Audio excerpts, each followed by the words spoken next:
Hello Godra, myself Pragna ma'am from Divine Science Academy, founder and director.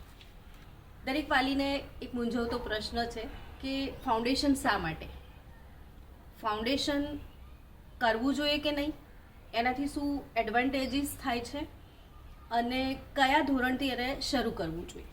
તો આજે હું ચોક્કસ એના વિશે વાત કરીશ. ફાઉન્ડેશન એટલે આપણને બધાને ખબર છે કે 11th અને 12th સ્ટાન્ડર્ડમાં કોમ્પિટિટિવ એક્ઝામ હોય છે, JEE અને નીટ. હવે JEE અને નીટ એના માટે ફર્સ્ટ એટેમ્પ્ટમાં આપણે 700 જેવું સ્કોર કરવું છે કે હાઈ સ્કોર કરવું છે, એ ગુડ સ્કોર જોઈએ છે, તો સમય બહુ ઓછો પડે છે. એટલે ફાઉન્ડેશન એટલે હલકું ફૂલકું JEE નીટ. હવે હલકા ફૂલકા JEE નીટ માટે લોઅર સ્ટાન્ડર્ડ એટલે 8th સ્ટાન્ડર્ડથી આપણે ફાઉન્ડેશન કરવું જોઈએ.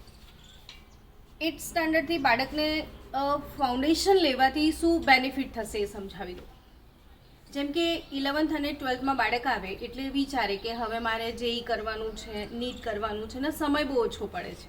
અને ત્યારે અમે લોકો બાળકોને કહેતા હોઈએ છીએ કે 4 અવર્સ જેટલું તમારે સ્લીપ લેવાનું છે, બાકીના અવર્સ તમને જાગવાનું છે ને આટલા હેક્ટિક શિડ્યુલમાં એ લોકોને JEE નીટનું પ્રેક્ટિસ ફટાફટ પૂરું કરવું પડતું હોય છે. હવે 8th સ્ટાન્ડર્ડથી આપણે ફાઉન્ડેશન લેવું જોઈએ.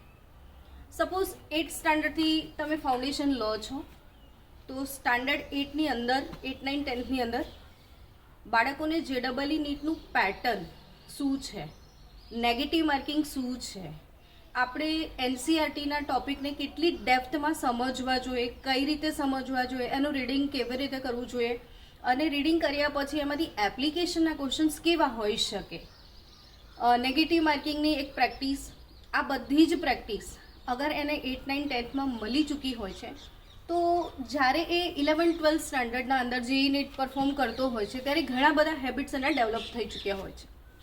જેમ કે 8, 9, 10 સ્ટાન્ડર્ડ સુધી એક એ લોકો થોડું એન્ટરટેનમેન્ટના મૂડમાં હોય છે અને રમતા રમતા ભણી લેતા હોય છે. અને એકદમ 11thમાં આવે બાળક ત્યારે એને આ હેક્ટિક શિડ્યુલથી ટેવાતા બહુ વાર લાગે છે, એને એડોપ્ટ નથી કરી શકતું.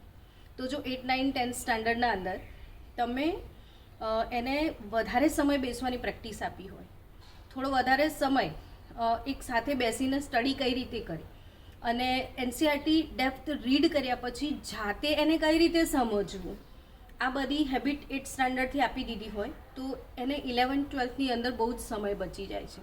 જેમ કે હું મારી વાત કરું, પર્ટિક્યુલરલી કેમેસ્ટ્રીમાં પિરિયોડિક ટેબલ છે, કોન્ફિગરેશન છે, ઓર્ગેનિક કેમેસ્ટ્રીમાં IUPAC નેમિંગ છે.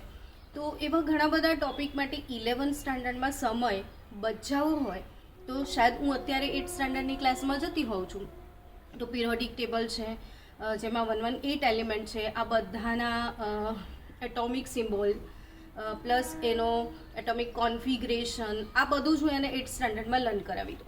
એટલે એક્ટિવિટી બેઝ લર્નિંગ પણ થઈ જાય અને આ બધું એને 11thમાં પછી બહુ ઇઝી લાગશે જો 8th સ્ટાન્ડર્ડથી એને ફ્રિકવન્ટલી આ જ ટોપિક પર એને પ્રેક્ટિસ કર્યું છે, રિવાઇઝ કર્યું છે.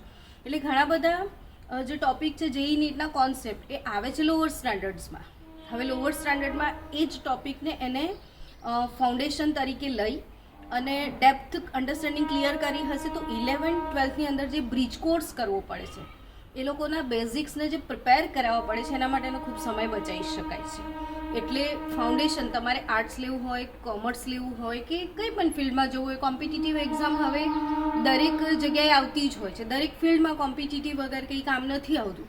એટલે તમારે કોમર્સ લેવું હશે કે કોઈ પણ તો એના માટે બી 8, 9, 10માં ફાઉન્ડેશન કરેલું હશે તો તમારી દરેક સબ્જેક્ટ પર જે પકડ હશે, કોન્સેપ્ચ્યુઅલ સમજ હશે એ બહુ સારી હશે.